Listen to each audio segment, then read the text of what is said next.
Ainda era muito jovem quando seu pai morreu. Já sabia que sua vida seria dura. Na época em que frequentou a escola, foi um estudante como outro qualquer. Quem poderia imaginar no que esse garoto se tornaria 25 anos mais tarde?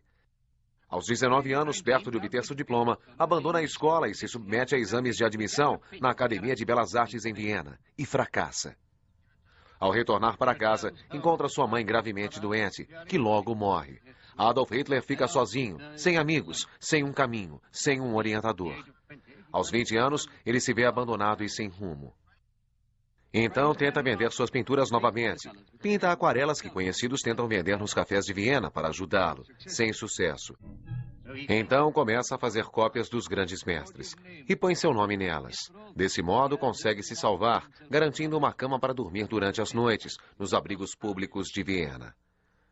Em 1923, o nível de descontentamento do povo atinge seu pior grau. No dia 9 de novembro, Hitler e seus companheiros, entre eles o famoso general Ludendorff, decidem que chegou a hora de tomarem o poder.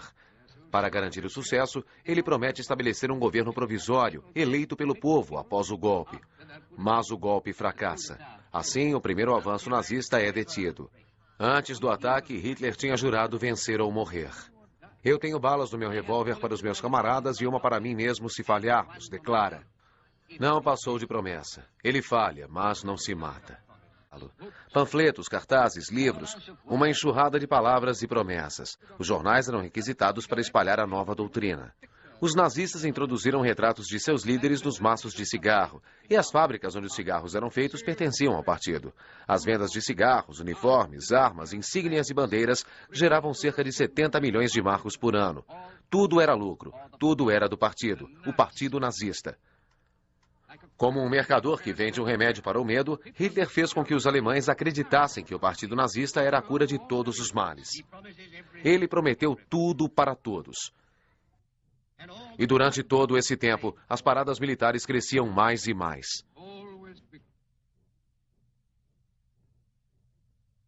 Assim, o povo na miséria, com fome e desempregado, buscava as fileiras da organização nazista. O pequeno grupo tornou-se um exército, o exército particular de apenas um homem. O homem que rapidamente se transformaria no ditador da Alemanha, ditador da própria Europa. E sob um ataque maciço de propaganda histérica, a eleição de Hitler é confirmada.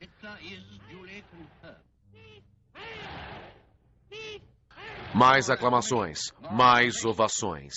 Mas o público esperava por mais. Queria todas as suas reivindicações atendidas. De imediato, Hitler não pôde atendê-las, porém depois as atendeu. Impôs a postura neonazista e antissemita. Colocou em prática seus princípios de racismo, segundo o qual somente os arianos puros poderiam viver e propagar a raça na Alemanha. Divergindo dos ideais dos outros líderes germânicos,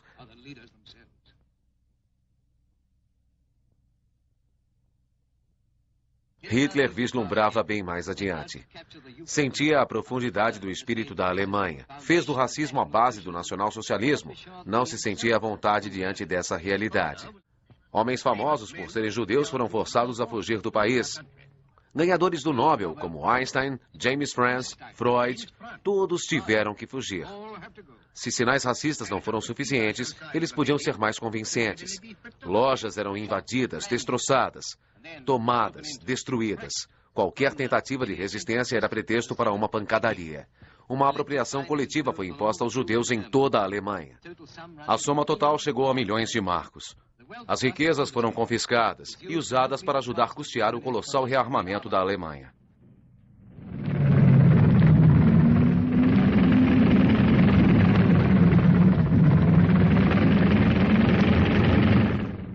Mas nem todo o dinheiro era usado dessa maneira. Boa parte era para os bolsos dos líderes nazistas. Tão grandiosa quanto a cruz na Alemanha era a cruz suástica. O poder de Hitler, simbolizado por essa cruz, foi imposto em toda a parte e para todos. E mesmo os mínimos gestos de Hitler viraram mania, até caírem no mais completo ridículo. Heil Hitler! Heil Hitler! Heil Hitler! Heil Hitler! Heil Hitler! Heil Hitler! E assim o povo o saudava. E estendia bandeiras, obediência e disciplina. Die gegen jedermann zu vertreten und zu schützen so mitzuhelfen am Aufbau eines wirklichen und besseren Friedens. So wahr uns Gott helfe. Wo ist deine Führer und Befreier? Sieg! Sieg! Sieg! Mas, mesmo com todas essas distrações preparadas, Hitler sabia que elas não podiam silenciar toda uma nação.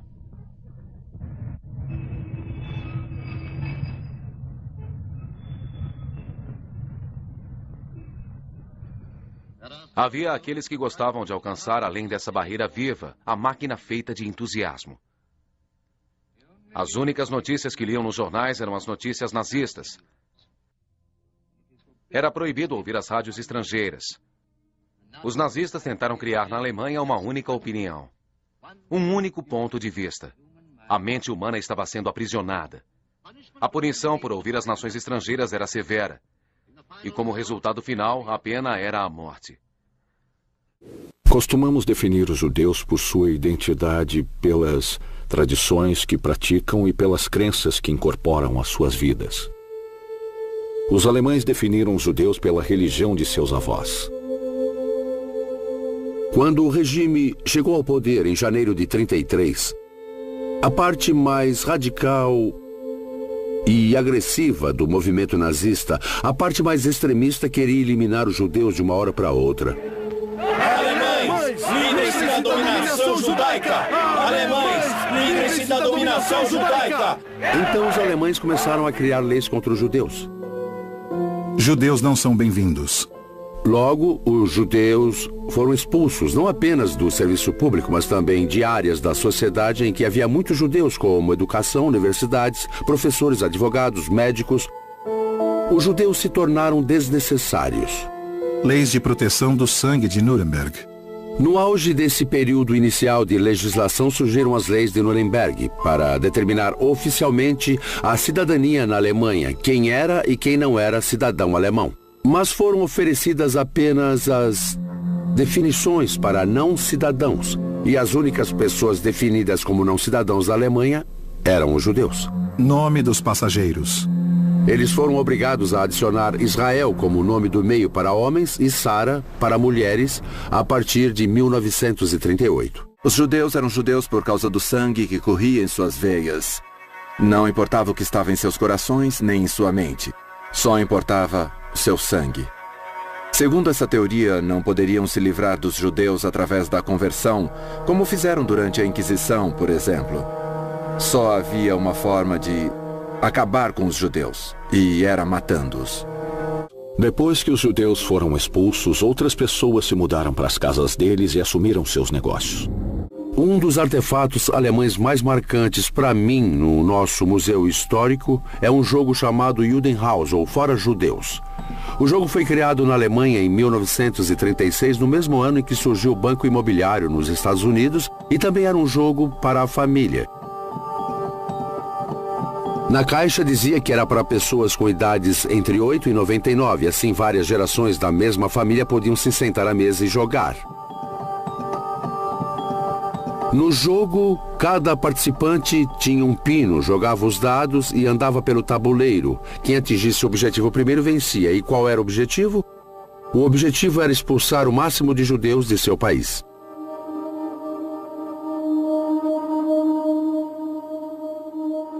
De 33 a 39, 80% das propriedades de judeus foram apreendidas. 50% das empresas de judeus foram fechadas.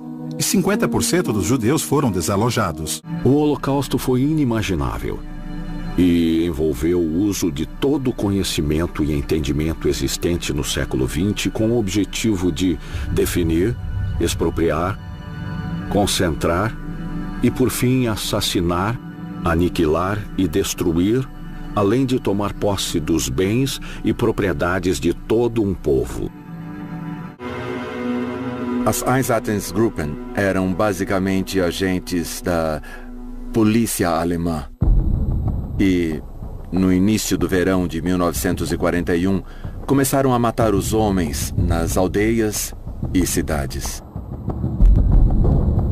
As operações continuaram ao longo do verão de 1941. E perto do fim do verão, a natureza das vítimas mudou. Não matavam apenas os homens, também matavam suas esposas, mães, irmãs e filhos. E no final daquele verão, já havia ocorrido um assassinato em massa, em grande escala, com fuzilamento individual, em que morreu uma enorme quantidade de pessoas. Livre de judeus. Em 20 de janeiro de 1942, 80% dos judeus que morreriam no Holocausto ainda estavam vivos.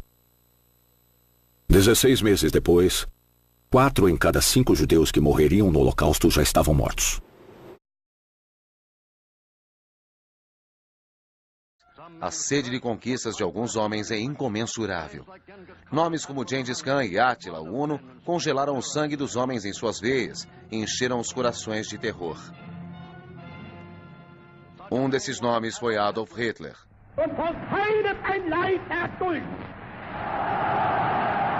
Que tipo de homem foi esse? Louco, ditador fanático do Terceiro Reich? Se alguém realmente conheceu Adolf Hitler, certamente foi a sua própria família. Essa é a irmã de Adolf Hitler. Seu nome é Paula Wolf. Ouçam suas palavras. Eu me lembro quando éramos crianças e brincávamos juntos, meu irmão Adolf era sempre o líder. Os outros só faziam o que ele queria. Parece que ele tinha um instinto para fazer com que a sua vontade fosse a mais forte que a dos outros. Ele tinha tudo para se tornar um oficial do governo, como acabou acontecendo. Mas meu irmão não estava satisfeito. Ele não era do tipo que se acomodava, e muito embora tenha se tornado um oficial do governo, ele não se sentia satisfeito.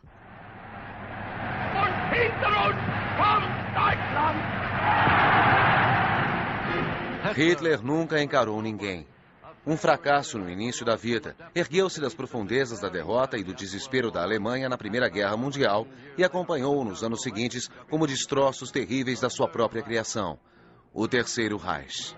Para os historiadores, o sucesso de Hitler sobre as massas alemãs residia no poder de sua oratória, de discursos nos quais havia alguma coisa da música wagneriana, uma férrica adoração de deuses e heróis, de sangue e raça.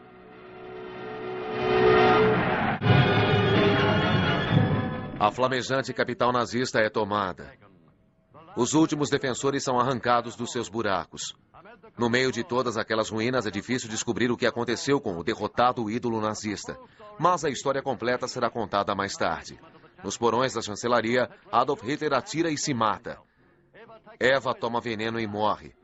Os cadáveres são queimados por Joseph Goebbels e pelo guarda-costas de Hitler, Martin Bormann, e jogados nesse bueiro numa área fora da sua câmara mortuária.